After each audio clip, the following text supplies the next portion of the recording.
Yo, if you score on me and you watch that replay, it's done. Don't do it. I'ma hit you with like 100 drag backs. I'ma park the bus. Boom. We gonna hold the ball all day and have a lovely old time. No cap. I can run the game in sandals. No long talk, don't ramble. If I score once, it's done. I'ma hold the ball, you won't have fun. Pass around the back, no shame. It's more than just a game. If you promise me elite, I'ma sell my mom's soul today. Gold one, all I had is gold one. All I had is gold one, I'm stuck in gold one. All I had is gold one, I can't hit Elite 3. You can never see me in Elite, no. What is going on, YouTube? It's your boy, One Star Week Finna. We are back for another episode of the Broke Boy Road to Glory.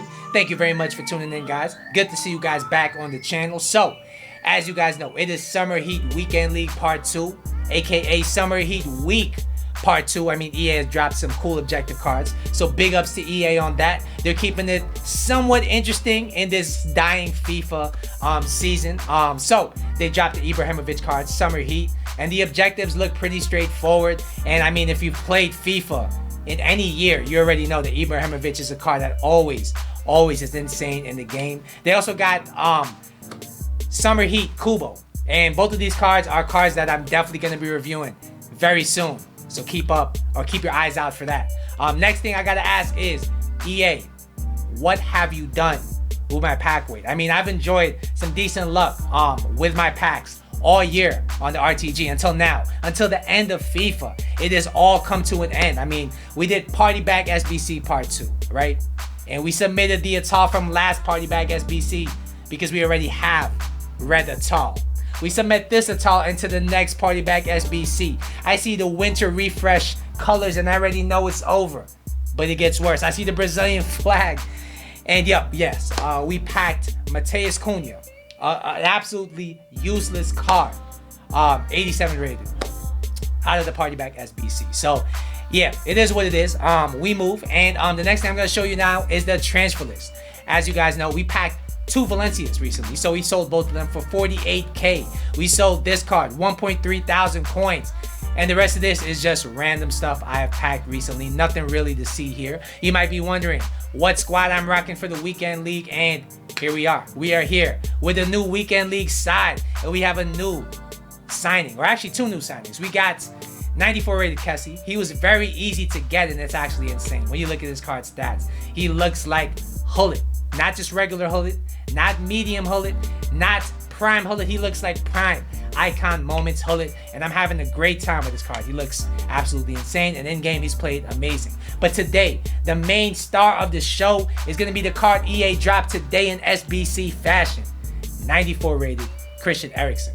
And when you look at this card, he looks very similar to Firmino. He looks very similar to Bruno Fernandes. We're about to see how does he compare to them. He's 5'11". He has the high work rates. He's right-footed with the 5-star combination. I have played 5 games with him in the Weekend League, and I got 4 goals and 2 assists. Before we go any further though, if you're enjoying the content, if you want more content like this, do me a favor, hit the like button down below. And if you're new to the channel, please consider subscribing to the channel. I appreciate all you guys at home for watching this video. So, when you look at this Christian Eriksen card, I mean, it's a very nice looking card. The shooting and passing and dribbling look absolutely sensational. My main question with this card though is really what position should you play him in? He looks more like a cam. He could play the CM position. He might be a little bit too slow to play striker, a little bit too slow to play as a wide cam or as a wide player. And I know he's 6 foot tall, but he only has 67 strength. So he's in this weird area. He might feel a lot like Bergkamp, a lot like Laudrup, in that they're tall, but they're kind of not that strong, and they're not that fast. They're kind of in between land. And we're gonna see in this episode where he really fits in. So you might be wondering at home where exactly I'm playing this card, because he could play a multitude of different positions, and I'm playing him right here. 4-3-3. False 9. I'm going to be reviewing this formation after the Weekend League is done. I have a bunch of things to say about it. I'm playing the 4-3-3 that kind of transitions into a 3 at the back when I'm attacking. It's actually pretty cool.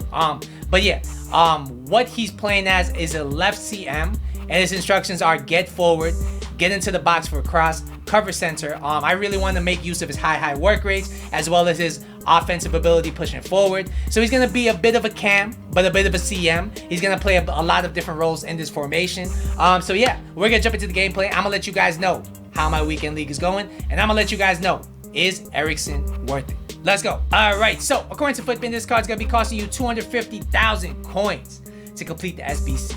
Is he worth it? I would have to say it's a bit overpriced. I think 150,000 coins is probably what he's worth. We're going to break down the stats so you know exactly what to expect. So first we're going to talk about his pace. He has 88 pace, and I boosted that a lot by throwing that Hunter Camp style on him. And in game, you're going to be kind of surprised. I mean, he does feel kind of quick. And I did notice him making runs in behind pretty effectively. He was actually able to beat the defensive line more times than not.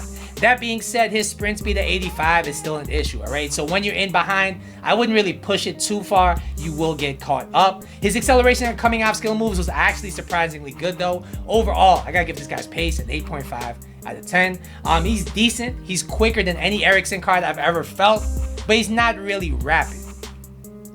Next, we'll talk about shooting. He has 95 shooting as the face stat, and I think there's a few key stats here. The main one is a 99 attack positioning, and I really was trying to take advantage of that in this CM role for him. I had him getting forward, getting into the box for a cross, and I really enjoyed it. He always positioned himself in perfect areas. He was always making himself available for the pass, and his body was always angled properly to get that shot off, to get that finesse shot off, and it was really, really a joy to behold. His finishing, though, I will say was hit or miss.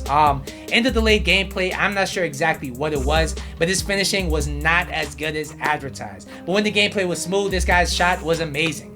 I think there's a few things at play here. Number one is that he's 6 foot tall, so he's not going to have this low center of gravity, and sometimes I think in the delayed gameplay that does mess with his shot. He's going to be a bit off balance even if he doesn't appear so, and that's just my theory on why his shot wasn't as good in the delayed gameplay.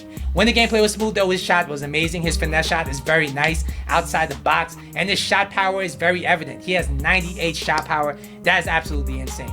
Overall, this guy's shooting is a 9 out of 10. He has a very reliable shot, just a smidge below what I would call clinical, but he's definitely a very good finisher of the ball. Next, we'll talk about his passing, and yo, I know his passing only says 96, but it feels maxed out. This guy is probably one of the best passers I've used on FIFA 20. Some of the passes he was able to pull off were insane. And being that he was playing CM, he was a deep line playmaker in some roles, and he was able to execute that very effectively. His long passing is probably my favorite long passing I've felt on this game. And I've used expensive cards. That's how good this guy's passing is. His short passing in and around the box was very nice as well. Everything was always perfectly weighted, and he has the kind of pass where he could really dictate the tempo of the game. If you need a midfield maestro, this guy's going to be your guy. Overall, this guy's passing is a 10 out of 10. Next, we'll talk about his dribbling, and I have a lot of things to say here. Some good, some bad. We're gonna start with the good. When the gameplay is smooth, this guy feels incredibly smooth on the ball. His responsiveness is decent. I mean, you can't really expect too much. He's 6 foot tall. His agility and balance is only 80 and 89 and 90 respectively. So I would say he feels decent on the ball for somebody that height. His ball control is 99, his reactions 99, composure 99, and that helps him in the tight areas when he's strafe dribbling, when he's L1 dribbling, when he's just left stick dribbling. He keeps the ball very close to his body, and that's very nice. What I will say is a negative, though, is that in the delayed gameplay, he feels a bit clumsy. He's difficult to maneuver at times, and that's just something that you're gonna have to live with if you use this card. So that limits his effectiveness, I believe, at positions like cam, at positions like striker, is that when you use him in delayed gameplay, he's gonna feel a bit clumsy. Overall, this guy's dribbling is an 8.5 out of 10. I think he feels great in a smooth gameplay, but otherwise, he may let you down. Finally, we will be talking about his physical, and his 99 stamina is key. He lasts all game, and I asked a lot out of him, and he still lasted all game. He has 67 strength, and what I will say is that his shielding was surprisingly good, given that his strength was so low. He's 6 foot tall. That probably has a lot to do with that. I will address his defending as well. He actually put in the shift for me defensively. His tackling is better than advertised. His positioning is pretty decent, and if you need somebody to play as a CM in a 3-man midfield, I think he's capable of doing that. Overall, this guy's physical is a 7.5 out of 10. Alright guys, so what's the final verdict of this card? I think this card is a very fun card to use. I'm a fan of Eriksen myself in real life, so I had to do him. But there are some weaknesses with the card we have to talk about. His pace isn't quite top tier. He does feel clunky in delayed gameplay, and his finishing can be inconsistent when he's off balance. That being said, when the gameplay is smooth, this card really shines. I mean, his passing is absolutely perfect. His shooting in the smooth gameplay is very, very nice, and of course he has the 5-star combination.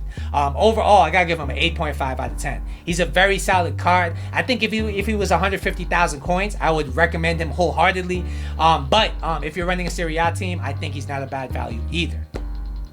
All right, guys, you might be wondering how I'm doing in the weekend league, and I am currently 7-4, and the gameplay has been bad. I'm not sure what it is because I'm playing during low traffic times. I mean, right now it's 2:30 in the morning on Saturday night, and you would expect the gameplay to be remarkably smooth, but I don't know what it is. It's just not that good today. It hasn't been good yesterday either. I think what it is that people have stopped playing, and I'm just facing people from further away. Maybe I'm connecting to servers further away, because that's what it feels like. The gameplay has just not been the best. I do think I will be pushing for silver 1 tomorrow, and that's it. I mean, I just don't see a point in pushing further. Let me know in the comment section down below. Are you still playing the weekend league? What do you think about this Eriksen card? Once again, don't forget to like and subscribe. I'll see you guys in the next episode, but until then,